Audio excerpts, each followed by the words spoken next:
मुझे ज्यादा नहीं कहना है, मैं देख रहा हूँ काफी लंबे अरसे से, काफी लंबे समय से आप लोग यहाँ पर बैठे हैं और सारी बातों का जिक्र हो गया है। भाई और बहनों, ये चुनाव सीधा ये चुनाव जो है ये लोकसभा का चुनाव है, यानी कि देश की सरकार बनाने के लिए ये चुनाव है। हम सब भारतीय जनता पार्टी के हम सब लोग सौभाग्यशाली हैं, हम प्रयास कर रहे हैं, हम अपना काम कर रहे हैं, लेकिन नतीजा वोट निकलने से पहले, वोट पड़ने से पहले, वोट गिनती होने से पहले ही देश के लोगों ने निकाल करके रखा है कि देश के चुनाव का परिणाम सीधा है, स्पष्ट है कि चुनाव का परिणाम ये होगा कि भारतीय जनता पार्टी गठबंधन की सरकार होगी, एनडीए गठबंधन की सरकार होगी और नरेंद्र मोदी जी तीसरी बार देश के प्रधानमंत्री बनेंगे। ये सारी बातें मुझे लगता है कि स्पष्ट हैं और यहां तक कि मैं इस बात को कह सकता हूं, हमारे आदरणीय प्रधानमंत्री नरेंद्र मोदी जी ने जो राष्ट्रीय अधिवेशन था उसमें इस बात का जिक्र किया कि देश का भरोसा तो भारतीय जनता पार्टी के साथ है, देश का भरोसा तो नरेंद्र मोदी जी के साथ है, लेकिन दुनिया का भरोसा इस कदर कभी देखने को नहीं मिला। अभी वोट पड़ने हैं, वोटों की गिनती होनी है, परिणाम निकलना है, लेकिन दर्जनों देश के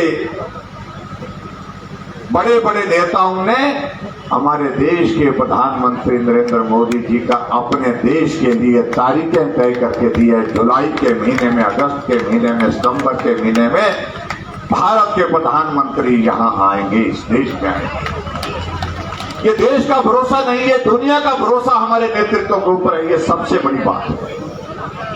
इसलिए मैं आप सबके बीच में इतना कहना चाह रहा हूं कि भरोसा अटूट है, लेकिन उसके साथ साथ हमको जो मेहनत करनी है, परिश्रम करना है, उसमें कोई कमी ना छूटे, उस बात को सुनिश्चित करना। भाई और बहनों, यहाँ हम सुनने में कह रहे थे, यहाँ पर कुछ कांग्रेस के नेताओं ने एक बात का जिक्र किया कि भारतीय जनता पार्टी के कांगड़ा के प्रत्याशी और कांग्रेस पार्टी के प्रत्याशी में जमीन आसमान का फर्क है। वो आसमान में उड़ा रहे हैं अपने प्रत्याशी को और हमारा कार्यकर्ता, हमारा पार्टी का समर्पित कार्यकर्ता राजीव भारद्वाज जो पार्टी के प्रत्याशी हैं, जो जमीन पर एक एक कदम चल करके अपनी मंजिल की ओर अग्रसर हैं। मैं इस बात को कहना चाहता हूं, वो आसमान में ही रहे, लेकिन हम जमीन पर चलते हुए कामयाबी हासिल करेंगे। मैं इस बात को देख रहा हूं, मैं चंबा गया था, चंबा के जहां जहां भी हमारे कार्यक्रम हुए, सभी के सभी एक ही बात कह रहे थे, जितने अंतर से 2019 के चुनाव में हमने बढ़त दी है, अब की बार उससे पीछे नहीं, उससे ज्यादा देंगे। और मैं ये भी देख रहा हूं यहाँ पर जो हालात, जो परिस्थिति इस कांगड़ा चंबा लोकसभा क्षेत्र की बनी है, जो हालात बने हैं, तो मैं कह सकता हूं ऐतिहासिक जीत होगी। जीत तो होगी, लेकिन ये जीत ऐतिहासिक होने वाली है और इसमें आप सबका बहुत बड़ा योगदान रहने वाला है। और इस भरोसे के साथ में मैं कहूंगा कि निश्चित रूप से जिस लगन के साथ आप काम में लगे हैं, हम उसको हासिल भी करेंगे। बाकी तो भाई और बहनों, कुछ कहने की आवश्यकता नहीं। कांग्रेस के नेता कल शायद यहाँ पर आए थे, नॉमिनेशन का कार्यक्रम उनका यहाँ भी हुआ और मंडी में भी हुआ। आजकल सुखू जी आजकल बहुत ज्यादा उत्साहित हैं, जयराम के लिए बहुत सारी बातों का जिक्र कर रहे हैं। मैं उन सारी बातों का जिक्र करने की आवश्यकता नहीं, कहते हैं कि जयराम की फिल्म फ्लॉप होने वाली है। मैं उनको इतना ही कहना चाह रहा हूं कि हम तो मुख्यमंत्री रहे 5 वर्ष तक, प्रदेश की जनता ने भी समर्थन दिया, सहयोग दिया, आशीर्वाद दिया, सभी चुने हुए विधायकों ने भी साथ दिया, सहयोग दिया। आपकी फिल्म तो 14 महीने में ही फ्लॉप हो गई। आपके जिले में 5 विधानसभा क्षेत्र हैं, 5 में से 3 विधायकों ने आपको नमस्ते कर दी, 14 महीने में नमस्ते कर दी और अपनी राह पर चल पड़े। भाई और बहनों, मैं इस बात को जरूर कहना चाहता हूं कि अगर ये हालात बने, जो परिस्थितियां बनी है, तो दोष देने की कोशिश कर रहे हैं कि भारतीय जनता पार्टी ने किया, भारतीय जनता पार्टी के साथ ये विधायक जो आज चुनाव लड़ रहे हैं इनकी वजह से हुआ। मैं कहूं ये किसी की वजह से नहीं हुआ, ये आपकी कृपा से हुआ है श्रीमान जी, मुख्यमंत्री महोदय जी, आपकी मेहरबानी से हुआ। जब विधायक 4-4 घंटे आपका इंतजार करते रहे, 8-8 घंटे इंतजार करते रहे, आपने समय नहीं दिया, अपने उन साथियों के साथ मशगूल रहे, चाय समोसा जलेबी अंदर जाती रही, बार बार जाती रही।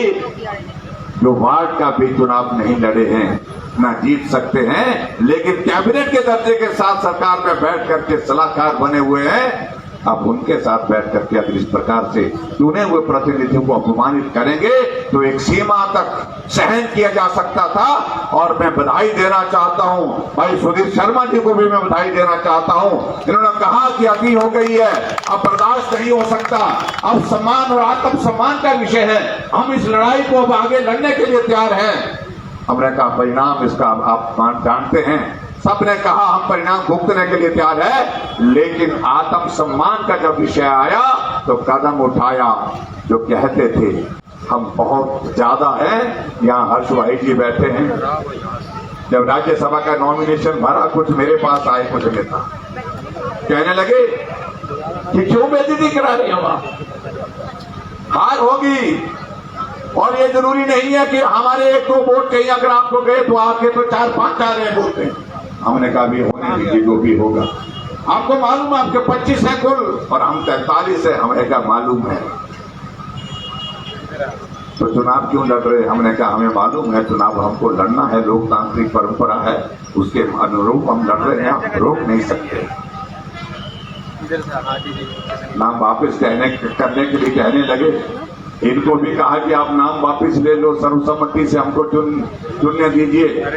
लेकिन मैं सभी विधायकों का धन्यवाद करता हूं जिन्होंने हमारा समर्थन दिया।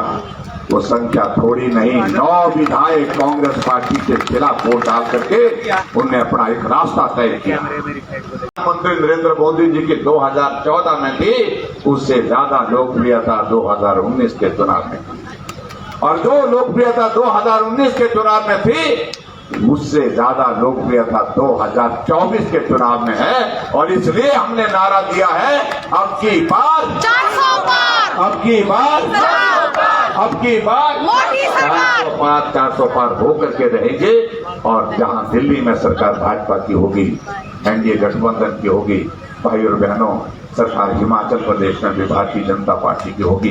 मैं इतना ही कहना चाहता हूँ, आप सबको इतना ही कहना चाह रहा हूँ कि कमी ना टूटे, कसर ना टूटे, आप सब लोग अपना पूरा आशीर्वाद भाई डॉक्टर राजीव भारद्वाज जी को और सुधीर शर्मा जी को देंगे। इतनी बात कहते हुए आप सबका बहुत बहुत धन्यवाद।